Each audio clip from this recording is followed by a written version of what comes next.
Hello everyone. तो आज हम पढ़ने वाले हैं बैक्टीरियल डिजीज़ के बारे में। सबसे पहला बैक्टीरियल डिजीज़ जो हमें आज डिस्कस करना है वो है टाइफॉइड। टाइफॉइड का दूसरा नाम है एंटेरिक फीवर। और सबसे पहला क्वेश्चन आपको पूछा जा सकता है कि टाइफॉइड को कंफर्म करने के लिए कौन सा टेस्ट किया जाता है। तो टाइफॉइड को कंफर्म करने के लिए विडाल टेस्ट किया जाता है। टाइफॉइड होता किससे है? बैक्टीरिया से। तो बैक्टीरिया का नाम क्या है? तो बैक्टीरिया का नाम है साल्मोनेला टाइफी, जो कि एक टाइप का ग्राम नेगेटिव बैक्टीरिया है। किस तरह से टाइफॉइड हो सकता है या फैल सकता है? तो टाइफॉइड जो है वो जनरली स्मॉल इंटेस्टाइन के अंदर एंटर करता है। किसके थ्रू? तो कंटामिनेटेड फूड और कंटामिनेटेड वाटर के थ्रू ये एंटर करता है।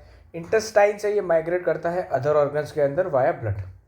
सिम्टम्स क्या होंगे अगर आपको टाइफॉइड होता है? तो आपको सस्टेन्ड हाई फीवर देखने को मिलेगा, जो कि होगा 39 to 40 डिग्री सेल्सियस तक।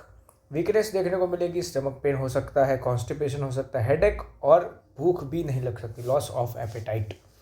अगर सीवियर हो गया है टाइफॉइड तो आपको इंटेस्टिनल परफोरेशंस देखने को मिलेगी और डेथ भी हो सकती है। टाइफॉइड का एक क्लासिकल केस है जो आपने सुना होगा, नहीं सुना है तो आज सुन लोगे। Typhoid Mary. तो मैरी मेलन जो थी वो जब पैदा हुई तब उनकी माँ को टाइफॉइड था जब वो प्रेग्नेंट थी तब। तो उससे जो बैक्टीरिया थे वो मैरी के पास भी आ गए, लेकिन मैरी जो थी वो एसिम्प्टोमेटिक कैरियर थी। वो एक कुक थी और वो जो जहाँ जहाँ काम करने जाती थी वहाँ वहाँ वो टाइफॉइड फैलाती रहती थी। काफ़ी बार उसको पकड़ के बोला भी गया कि आप ये काम बंद कर दो। उसको जेल में भी ले रखा गया। जेल से छूटने के बाद उसने कुछ और काम किया, लेकिन उस और कामों में पैसा नहीं था, तो वापस से उसने नाम बदल के काम करना स्टार्ट किया। लेकिन वापस से जब ब्रेकआउट हुआ और तब वो हॉस्पिटल में काम करती थी, तब हॉस्पिटल में जब लोग मर गए तब उसको पकड़ के फिर वापस से क्वारंटाइन कर दिया गया और उसकी डेथ जो है वो न्यूमोनिया की वजह से जेल के अंदर ही हो गई। ठीक है। दूसरा जो हमें पढ़ना है वो कौन सा है? वो न्यूमोनिया ही है। न्यूमोनिया भी बैक्टीरिया से होता है, लेकिन ये वायरस और फंगाई से भी ये हो सकता है। स्ट्रेप्टोकोकस न्यूमोनी और हिमोफिलस इन्फ्लुएंजा नाम के बैक्टीरिया से हमें न्यूमोनिया हो सकता है। किस तरह से ये फैल सकता है? तो इनहेलिंग ड्रॉपलेट या फिर aerosols released by the infected persons. तो जो इन्फेक्टेड पर्सन है उसके एरोजोल या फिर उसके जो ड्रॉपलेट्स है अगर उसके कांटेक्ट में आप आ जाते हो, या sharing by glass and utensils with an infected person. इसको फोमाइट बोन भी बोलते हैं कि जब किसी स्क्रीन को, किसी चीज़ को वो टच करता है और वही चीज़ सेम आप टच करते हो, ठीक है, तो उससे भी आपको बैक्टीरिया आपकी बॉडी में एंटर होने के चांसेस रहते हैं। कहाँ पे न्यूमोनिया असर करता है? तो ये आपको इफेक्ट करता है एल्वियोलाई के ऊपर। एल्वियोलाई जो है वो फ्लूइड से भर जाते हैं, जिससे रेस्पिरेशन में बहुत दिक्कत आती है। सिम्टम्स में आपको फीवर देखने को मिल सकते हैं, चिल्स हो सकते हैं आपको, कॉफ और हेडेक देखने को मिल सकता है। अगर सीवियर केस है जहाँ से आपका इंपॉर्टेंट एमसीक्यू बनता है, तो ऐसे सीवियर केसेस के अंदर लिप्स और फिंगर जो है वो ग्रे या तो ब्लू कलर के हो जाते हैं। प्लेग या फिर जिसको हम ब्यूबोनिक प्लेग या फिर ब्लैक डेथ भी बोलते हैं, 14th-15th सेंचुरी में जब यूरोप के अंदर ये आया था, इसने बहुत ज़्यादा लेवल पे तबाही मचा दी थी। ठीक है। ब्लैक डेथ इसलिए बोलते हैं क्योंकि यहाँ पे ब्लैक कलर के पैचेस हो जाते हैं। तो स्टार्टिंग में क्या होता है? हाई फीवर आते हैं और ब्यूबो यानी कि लंप हो जाते हैं। ग्रोइन या फिर आर्मपिट वाले रीजन में रेड पैचेस होते हैं, वो रेड फिर धीरे धीरे ब्लैक होते हैं और ब्लैक होने के बाद आप मर जाते हैं।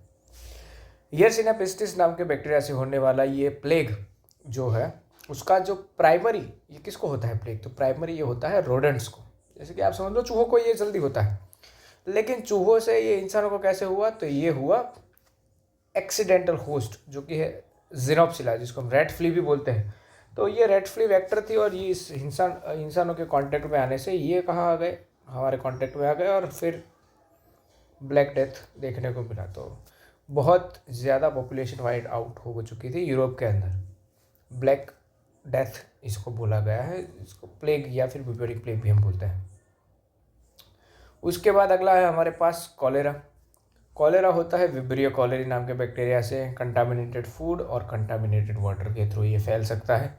स्टूल की फ्रीक्वेंसी बढ़ जाएगी, वाइट लाइक राइस वाटर जैसे आपका स्टूल दिखेगा, आपको बहुत बार वॉमिटिंग होगी।